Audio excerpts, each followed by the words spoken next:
एक बार की बात है, एक शहर में घर घर टिफिन नाम की एक गुमनाम टिफिन सर्विस बहुत मशहूर हो रही थी। इस टिफिन सर्विस को कौन चला रहा था ये कोई भी नहीं जानता था, पर इस टिफिन सर्विस के बहुत कस्टमर्स थे और सब जानना चाहते थे कि इतना अच्छा खाना भला कौन बना रहा है। जब भी कोई टिफिन ऑर्डर करता, टिफिन उसके घर के बाहर पहुंच जाता था और ऑर्डर करने वाले डिलीवरी मैन को भी कोई नहीं देख पाता था। एक बार सिया नाम की एक लड़की थी जिसका हाल ही में इसी शहर के एक मशहूर कॉलेज में एडमिशन हुआ था। सिया का दिमाग हमेशा उल्टी सीधी चीजों में लगा रहता था। सिया एक यूट्यूब चैनल चलाती थी जिस पर वो हमेशा अजीबोगरीब रहस्यमयी चीजों और भूतिया जगहों के बारे में डाला करती थी। सिया को व्यूज भी बहुत मिलते थे। सिया इस शहर में नई थी, इसलिए वो रूम किराए पर लेकर रह रही थी। एक दिन वो अपनी फ्रेंड से बात कर रही थी। अरे यार पिंकी, मैं तो ये रोज रोज बाहर कैंटीन का खाना खाकर ना थक गई हूँ। देखो मुझे, मैं कितनी पतली होती जा रही हूँ और इस तरह चला तो मैं जल्दी ही हॉस्पिटल में मिलूंगी तुम्हें। अरे तो तुम वो टिफिन सर्विस लेना क्यों नहीं शुरू कर देती, घर घर टिफिन। तुम्हें पता है आधा शहर उसी टिफिन सर्विस से टिफिन मंगाता है। अच्छा, तो इस टिफिन सर्विस का मालिक कौन है पिंकी? वो तो कोई भी नहीं जानता। क्या? हाँ, अरे सिया, लोग इस टिफिन सर्विस को गुमनाम टिफिन सर्विस भी कहते हैं। इसका खाना तो लाजवाब होता है और स्टूडेंट्स के लिए सस्ता भी, पर इसे चलाता कौन है वो नहीं पता। तो मैं कॉल किसे करूं? अरे वो तो इस टिफिन सर्विस की वेबसाइट ऑनलाइन अवेलेबल है। तुम वहां जाकर अपना नाम और एड्रेस डाल दो और पेमेंट भी ऑनलाइन कर दो और तुम्हारा टिफिन तुम्हारे दरवाजे पर पहुंच जाएगा। वाह, ये तो सही है, फिर मैं भी इसे ट्राई करूंगी। ओके सिया, चलो मैं चलती हूँ। पिंकी के जाने के बाद सिया भी घर निकल जाती है। सिया घर पहुंचते ही उस टिफिन सर्विस की वेबसाइट को खोलती है और अपना नाम और एड्रेस डाल देती है। कुछ ही देर में उसके घर की डोरबेल बजती है। सिया दौड़कर डोर खोलती है, पर बाहर उसे कोई भी नहीं दिखता है तो बस एक टिफिन बॉक्स जो कि जमीन पर रखा था।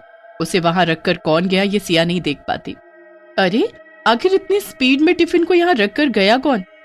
छोड़ो, मुझे क्या, पहले टिफिन खाकर देखते हैं आखिर ये है कैसा। सिया टिफिन को उठाती है और अंदर रूम में चली जाती है।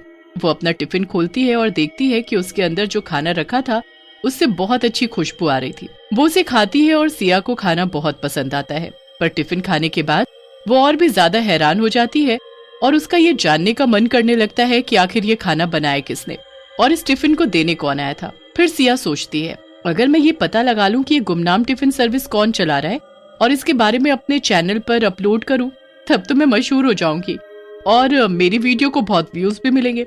यस, अब तो मैं ये पता लगा कर रहूंगी कि इस गुमनाम टिफिन सर्विस के पीछे आखिर है कौन। अगले दिन सिया का टिफिन फिर से उसी समय उसके डोर पर पहुंच जाता है, पर इस बार भी सिया ये नहीं देख पाती कि टिफिन देने आया कौन। कई दिनों तक यही चलता रहता है। फिर एक दिन सिया फैसला करती है, अब तो चाहे कुछ भी हो मैं जान कर ही रहूंगी कि ये है कौन जो मुझे टिफिन देने आता तो है पर दिखता नहीं, और कौन है इस टिफिन सर्विस के पीछे। अगले दिन जब टिफिन आने का समय होता है, सिया घर के बाहर ही छुप जाती है और देखती है कि एक सुंदर लड़की सिया के दरवाजे तक आती है और चुपचाप टिफिन रखकर तुरंत सड़क की तरफ चली जाती है। सिया उसका पीछा करती है और देखती है कि वो लड़की एक एक्टिवा पर बैठकर कहीं जाने लगती है। सिया भी अपनी स्कूटी उठाती है और जल्दी से उस लड़की के पीछे जाती है। आज तो मैं इस टिफिन वाली का पर्दाफाश करके ही रहूंगी। पर ये जा कहाँ रही है? ये तो एकदम शहर के बाहर की तरफ कहीं जा रही है। वो लड़की अपनी गाड़ी में बैठकर थोड़ी ही देर में शहर के बाहर बने एक खंडहर के पास जाकर रुक जाती है। ये एक बड़ी सी बिल्डिंग थी जो बिल्कुल सुनसान थी। देखकर ये कहना भी मुश्किल था कि यहाँ पानी और बिजली आता होगा। सिया अपनी गाड़ी को थोड़ा पीछे खड़ा कर देती है और छुपकर उस लड़की को देखने लगती है। लड़की बिल्डिंग के अंदर जाती है। अरे ये इस खंडहर जैसी दिखने वाली बिल्डिंग के अंदर क्यों जा रही है? यहाँ पर भला कोई टिफिन सर्विस कैसे चला सकता है? सिया बिल्डिंग की एक खिड़की से अंदर झांकने लगती है और इतना ही नहीं, वो अपना कैमरा खोलकर सब रिकॉर्ड करने लगती है और जो उसे दिखाई देता है वो देखकर सिया के पैरों तले जमीन खिसक जाती है। वो सुंदर लड़की बिल्डिंग के अंदर पहुंचकर एक चुड़ैल में बदल जाती है और उस जगह पर बहुत सारे टिफिन और खाना बनाने का सामान रखा था। ये सब देखकर सिया को कुछ समझ नहीं आता और तभी चुड़ैल की नजर खिड़की के पीछे खड़ी सिया और उसके कैमरे पर पड़ती है। ए, कौन है वहाँ? जल्दी अंदर आओ वरना अच्छा नहीं होगा। सिया चुड़ैल की डरावनी आवाज सुनकर डर जाती है, पर उसे कुछ समझ नहीं आता कि वो क्या करे, इसीलिए वो चुपचाप अंदर चली जाती है। कौन हो तुम? और ये कैमरा? तुमने मेरा पीछा क्यों किया? तुमने मेरा पीछा किया और अपने उस कैमरे में सब कुछ रिकॉर्ड किया ना? सब सच सच बताओ वरना अच्छा नहीं होगा। तुम यहाँ से जिंदा बचकर नहीं जा पाओगी। अरे नहीं नहीं नहीं, वो मैं क्या? वो दरअसल मैंने तुम्हारी टिफिन सर्विस मंगाई थी। मैं बहुत दिनों से तुम्हारा टिफिन ले रही हूँ, पर मैं जानना चाहती थी कि आखिर ये टिफिन इतना अच्छा बनाता कौन है, इसलिए आज मैंने तुम्हारा पीछा किया। मुझे लगा अगर मैं ये जान जाऊंगी कि ये गुमनाम टिफिन सर्विस कौन चला रहा है तो मेरे चैनल पर मुझे बहुत व्यूज मिलेंगे। अब तुम्हारी खैर नहीं, तुम्हारी हिम्मत कैसे हुई मेरा पीछा करने की? बोलो क्या किया जाए तुम्हारे साथ? मार दिया जाए कि छोड़ दिया जाए? इतना कहकर चुड़ैल सब्जियों के पास रखा एक बड़ा सा चाकू उठाती है। सिया चाकू देखकर डर जाती है और चुड़ैल से कहती है, अरे अरे रुक जाओ, भला तुम मुझे क्यों मार रही हो? प्लीज मुझे जाने दो, अगर मुझे कुछ हुआ तो मेरा चैनल कौन चलाएगा? वाह, यहाँ तुम मरने वाली और तुझे अपने YouTube चैनल की पड़ी है।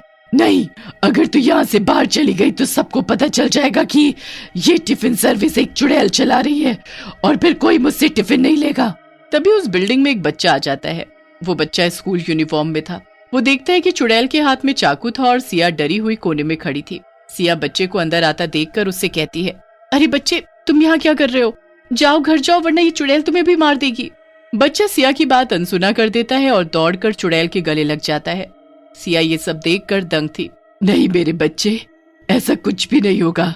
मैं इसे यहाँ से जाने ही नहीं दूंगी और ये किसी को कुछ बता भी नहीं पाएगी। चिंता मत करो। क्या ये चुड़ैल तुम्हारी माँ? मुझे तो कुछ भी समझ में नहीं आ रहा। हाँ, ये मेरा बेटा है।